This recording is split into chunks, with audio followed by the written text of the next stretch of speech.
বললো উনি তো পড়ে আছে, নিঃশ্বাস পাচ্ছি না, আপনারা দেখেন ঢাকা মেডিকেল নিয়ে যেতে হবে। তখন আমরা সাথে সাথে তিনজন গেলাম, যাওয়ার পরে দেখলাম যে সে নেই।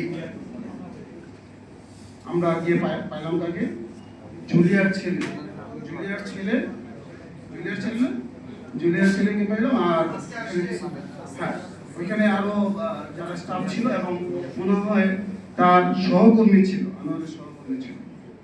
যাক, আমি মনে করি সে অত্যন্ত সৌভাগ্যবান ব্যক্তি।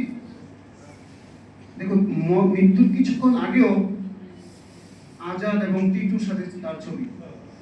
চিন্তা করো, বন্ধুদেরকে কত ভালোবাসতো। আর আমি আজকে একটা কথা মনে করতেছি আমার বারবার, আমি মনে করতেছিলাম যে সে বোধহয় বারবার আমাকেই ফোন দেয়, বারবার ফোন দেয়। আমার সাথে তার ঘনিষ্ঠতা মনে খুব বেশি। এখন দেখছি সবার কথা মতো দেখছি সবাইকে সে ফোন দিত, সবাইয়ের সাথে তার সম্পর্ক ছিল অত্যন্ত গভীর। আল্লাহ তাকে বেহেশত নসিব করতো। তোমরা আরেকটা জিনিস জানো কিনা, আমার পরামর্শে একদিন রাত্র 1টা বাজে তো সে চ্যাটিং করতেছে আমার সাথে। আমি বলো তো, আমরা তো একটা ট্যুর করতে চাই, আমি বিভিন্ন জায়গায় ঘোরাঘুরি করি। তো সে বললো একটা ট্যুর করে সে মানিকগঞ্জে যাবে।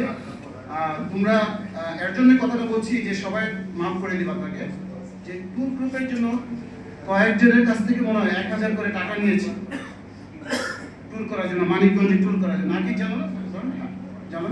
এবং আমার মাধ্যমে কিছুগুলো আমি আল্লাহর রাস্তায় সবার কাছে এর জন্য মাপ চাচ্ছি। যদি কেউ এটা দায়িত্ব রাখবে না, আমি আর কিছু বলতে চাচ্ছি না অনুষ্ঠানের শেষ পর্যায়ে।